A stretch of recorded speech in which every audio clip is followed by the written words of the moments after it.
Hi, Jeff. Good morning. So is Gemma in tonight? I don't reveal the lineup, Helene. You got to be here to see it, I guess. Okay. But he is again available tonight. Correct. Okay. He was in the pregame skate today. Okay. Well, you don't have any injury reasons to take somebody out. Is that correct? Correct. Okay. Yeah. So what kind of, I mean, are you hoping to see from him? Well, I'd start by just saying again, I talked about this a little bit the other day, like when he does get in the lineup, whenever that is, what he's shown in the National Hockey League so far, he can be a good energy player. He plays center, which I think gives us good depth at that position.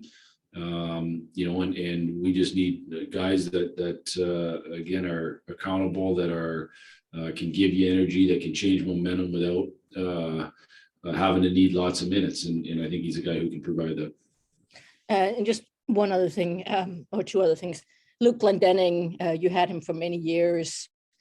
You know how invaluable he was when you could put him in the lineup. How hard is he to face? Yeah, I know you did it. I think in November. Yeah. No, he's a winning hockey player. He does all the little things it takes to win games, starting with winning puck battles. And honestly, that starts with a face-off. And the face-off is generally the first puck battle of the shift, and he wins 60% of them, which is more than most in the league. Wins tons of puck battles. Very, very good defensively. Probably doesn't get enough credit for what he creates offensively in terms of on the forecheck and at the net.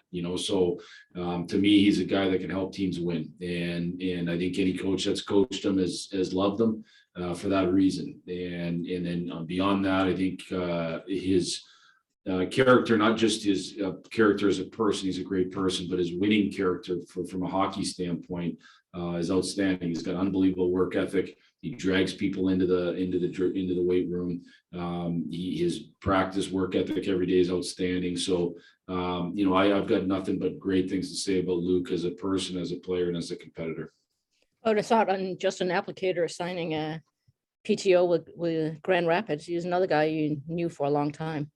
Yeah, I know Justin had been skating, to just kind of see where, coming off of major injury, trying to get back at it a little bit and see what opportunities would be available. And so I knew he'd been skating a little bit. So, similar to Mike Knubel later in his career, who had a chance to play for me for one game, it's pretty cool for those guys that grew up in West Michigan, especially, to be able to potentially play in Grand Rapids at the end of their career, kind of, at the other side of it a little bit. And Mike ended up playing one game and then went to Philly and finished the year in Philadelphia. But Justin's another guy who worked extremely hard. He's a great pro.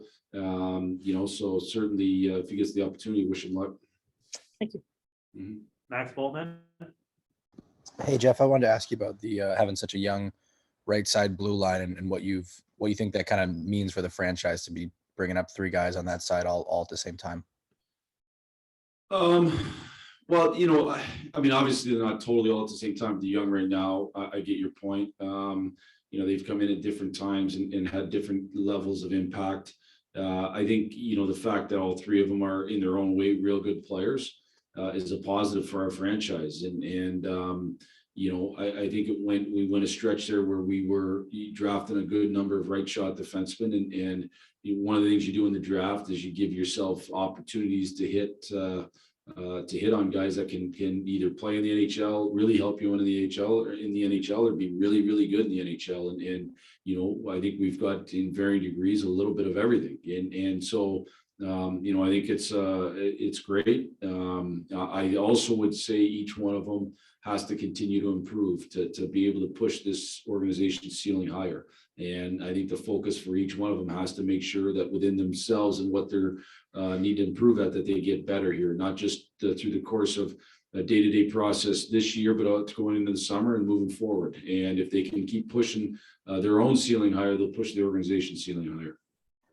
And even though it's probably a coincidence that it worked out this way, a lot of the next kind of top defense prospects you guys have are left shots. I mean, how well does it work out that when those guys come in, even if the guys on the right side are still young, they'll at least be a little more veteran to help bring some of those guys along when they arrive? Well, I'd start by saying I think what's important is bringing in really good prospects and at any position, and you always have room for really good players. And I think the fact that now these three guys will have had some seasoning before other guys start to arrive on that left side is a positive thing for sure. We've seen in a way different type of aspect. We've seen the impact that our veteran presence has had on these current right shot forwards. So depending when different guys arrive, will depend on how well seasoned this group of right shots is. Thank you. Yeah. Daniela Bruce. Well, Jenna, you commented on this yesterday a little bit, but just how nice it will be for Giovanni to have his brother around, and have you seen any of that already? I think it's always nice to have, obviously familiar faces, and especially when your brothers. I can only imagine. I never had the opportunity to play with my own brother, but I can only imagine what it would have felt like for me. It would have been really, really cool. And I think to share experiences with your siblings is, to me, a treasured piece in life. I don't want to speak for those two. Let them speak for themselves. But to me, it's a real important thing in my own life. So I'm assuming it's a pretty neat thing for most brothers when they get the opportunity. And then just lastly, your thoughts on Dallas. I mean, on paper, you guys have very similar records. Even the home and road records are super similar. What kind of game are you expecting tonight? I watched our game against them 2 days ago from the last time we played them. It was a little bit of tale of two games. They took it to us for half a game. We got down 3-0. We started to play much better. I thought the second half of that game, I watched their game last night. The score probably wasn't indicative early of how the game was going. I thought they were carrying, especially as the game went along, I thought they were carrying the majority of the play. They're a beast at the net. Both nets is the bottom line. They're really hard at both nets. Last time we played them, they exploited our poor slot defense. They had a number of slot chances. They had a number of they had a screen goal off a face-off.